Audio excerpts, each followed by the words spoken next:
नाज़रीन, बड़ी अहम तरीन डेवलपमेंट्स हैं, बहुत बड़ी खबर आपके साथ हम शेयर करने जा रहे हैं। और ख़बर यह है कि आज अमेरिका के 15 फ़ौजी अड्डों पर एक ऐसा गैर मामूली काम हो गया है कि जिससे मशरिक़ वस्ता में अमरीकी फ़ौजी अड्डों पर कहर नाजिल हो गया। और अमेरिका के साबिक़ जनरल ने कुछ बड़े हौलनाक इंकशाफात किए हैं। ये तमाम तर डिटेल्स आपके साथ हम आज के व्लॉग में शेयर करेंगे। जबकि दूसरी जो बड़ी और अहम तरीन डेवलपमेंट है वो इस हवाले से बड़ी गैर मामूली है कि ईरान ने आज अमेरिका की खुफिया एजेंसी CIA के ख़िलाफ़ इतना बड़ा कारनामा अंजाम दिया है कि बहुत बड़े लेवल पर 165 जो है वो निशाने इबरत बनाए गए। इसकी भी तमाम तर डिटेल्स आपके साथ हमने आज के व्लॉग में शेयर करनी है। सो वीडियो की तफसील में जाने से पहले अगर आपने हमारे इस चैनल को सब्सक्राइब नहीं किया हुआ तो आपसे गुजारिश है काइंडली इसको सब्सक्राइब कर लें और बेल आइकन को ज़रूर दबा दें ताकि हमारी आने वाली वीडियो सबसे पहले आप तक पहुँच सकें।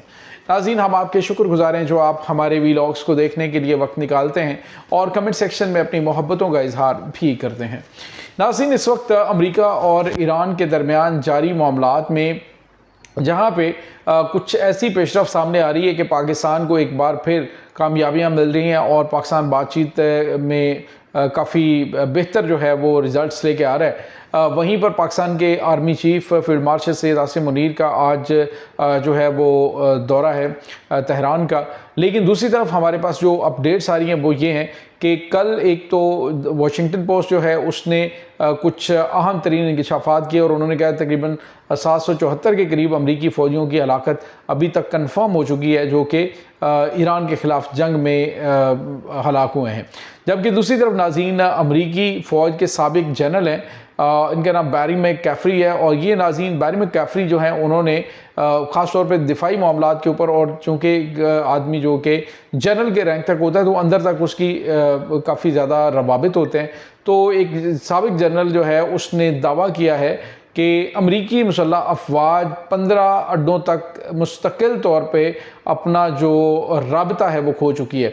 यानी जो 15 मशरिक़ वस्ता के अंदर फ़ौजी अड्डे हैं अमरीका के, वहाँ पे अमेरिका का राबता मुनक़ता हो चुका है। ये नाज़रीन अमरीकी जनरल बैरी मैककैफरी जो हैं उनकी जानिब से कहा जा रहा है। और उन्होंने कहा है कि ईरान अब खलीजी रियासतों तक रसाई को कंट्रोल करने की पोजीशन में है और वाशिंगटन को सऊदी अरब, जनूबी यूरोप और इसराइल में नई फ़ौजी रसाई के लिए बातचीत करना होगी और खलीज में अमरीकी फ़ौजी हिकमत अमली को नई सूरत हाल के मुताबिक ढालना होगा। साबिक़ अमरीकी जनरल नाज़रीन बैरी मैककैफरी जो है उनकी जानिब से ये इंकशाफ करना कि जो 15 फ़ौजी अड्डे हैं वहाँ पे मुकम्मल तौर पे अमेरिका का राब्ता कट चुका है। इस पर कोई शक नहीं कि जितने बड़े लेवल पे वहाँ पे तबाही मची है, इन अड्डों को ऑपरेशनल करना बड़ा मुश्किल है। और अमेरिका खुद इस बात का इकरार कर चुका है कि यहाँ पे डिप्लॉयमेंट रखना अपनी फ़ौज की जान को ख़तरे में डालने के मुतरादिफ है।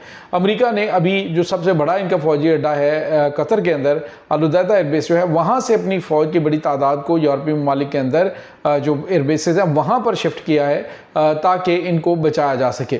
और दूसरी तरफ नाज़रीन आपको ये भी बताते चलें कि अभी अमेरिका ने तकरीबन 6 जो KC-135 तैयारे हैं उनको इनको देने का ऐलान किया है कतर को, और कतर को बेचने के हवाले से ये अहम तरीन पेशरफ सामने आई है। तो नाज़रीन ये जो KC-135 है एयर रिफ्यूलर, कतर को तो खैर इसकी ज़रूरत नहीं थी। मेरे ख़्याल में ये जो अमेरिका के यहाँ पे मौजूद जो एयर रिफ्यूलर टैंकर हैं उनको एक यानी उनकी मौजूदगी यहाँ पे बरकरार रखने के लिए एक थोड़ा सा ड्रामा शायद किया गया है कि ये इनको हम दे रहे हैं। अदरवाइज़ कतर के किसके साथ कौन से ख़तरात और किन के साथ उनकी लड़ाई झगड़ा है, ये बेसिकली अमेरिका की ही डिप्लॉयमेंट है। लेकिन इसको ज़रा अब मलकियत का जो है वो दिया जा रहा है कि जी ये इनकी कतर की मलकियत है।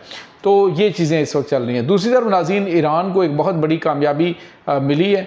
आपको ये बताते चलें कि इस वक्त अमेरिका जो महाज के ऊपर ईरान को शिकस्त देने में नाकाम हुआ है मैदान जंग के अंदर, अब उसकी कोशिश है किसी भी तरीके से ईरान के अंदर मौजूद जो उनके हैंडलर्स हैं उनके ज़रिए ईरान को डिस्टेबलाइज़ किया जाए। और इस सिलसिले में उन्होंने नाज़रीन अभी रिसेंटली बहुत बड़ी खेप है जो सेटेलाइट की, ये ख़ास तौर पे स्टारलिंक जो डिशेज़ हैं उनकी, वो नाज़रीन ईरान में इन्होंने इंजेक्ट करने की कोशिश की है जो कि पकड़ी गई है। और बताया जा रहा है कि ईरान ने 997 स्टारलिंक डिश जो है वो उनको पकड़ लिया है और इसके बाद 163 जो लोग हैं जो कि उसको इस्तेमाल कर रहे थे स्टारलिंक को, उनको भी गिरफ्तार किया है। नाज़रीन, यहाँ पे आपको ये बता चलें कि ईरान ने स्टारलिंक को बैन कर रखा है अपने मुल्क के अंदर, और ख़ास तौर पे जब अमेरिका ने खुफिया तौर पे ये स्टारलिंक जो डिवाइसेस हैं वहाँ पे भेजी हैं कि जब इंटरनेट जो है वो मुअत्तल हो जाए तो फिर इनको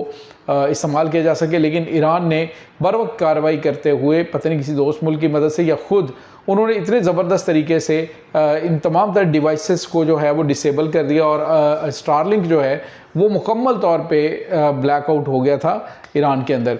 तो ये चीज़ें जो हैं वो बहुत गैर मामूली हैं जो इस वक्त हो रही हैं। ईरान अभी अमेरिका और उसके हामियों और उनके जो सहूलतकार हैं ईरान के अंदर, उनके ख़िलाफ़ कार्रवाइयाँ अंजाम दे रहा है, और उसमें काफ़ी ज़्यादा उनको कामयाबियाँ भी मिल रही हैं। और दूसरी तरफ नाज़रीन, आपको ये बताते चलें कि इस वक्त जो ईरान की सिपाही पासदारान इनकलाब है, उनके जो कमांडर हैं उन्होंने बिल्कुल वाज़ेह अल्फाज में ये बता दिया, उन्होंने कहा जी कि अब हमने किसी किस्म की कोई रियायत ऐसे अनासर के साथ नहीं करनी।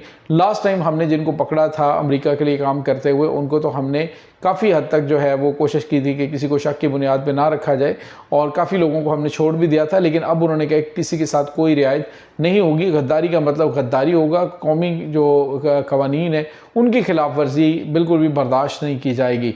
नाज़रीन, यहाँ पे आपको ये बता चलें कि ये जो 163 अफराद को गिरफ़्तार किया गया है, ये न सिर्फ ये स्टारलिंक जो ये डाटा है या जो डिवाइसेस हैं उनको इस्तेमाल कर रहे थे, बल्कि नाज़रीन इनका जो काम है, जो इनका मकसद था वो यही था कि कोई भी हालात पैदा होते हैं ईरान के अंदर तो फौरी तौर पे जो ख़बरें हैं वो स्टारलिंक के ज़रिए इंटरनेट के साथ मुंसलिक करके इसको पूरी दुनिया में फैला दिया जाए। और ये कोशिश इन्होंने पहले भी की थी, जब अमेरिकी सदर ने कहा था जी कि पहले फ़ेज़ के अंदर मदद बस पहुंच रही है तुम्हारे लिए, तुम लगे रहो।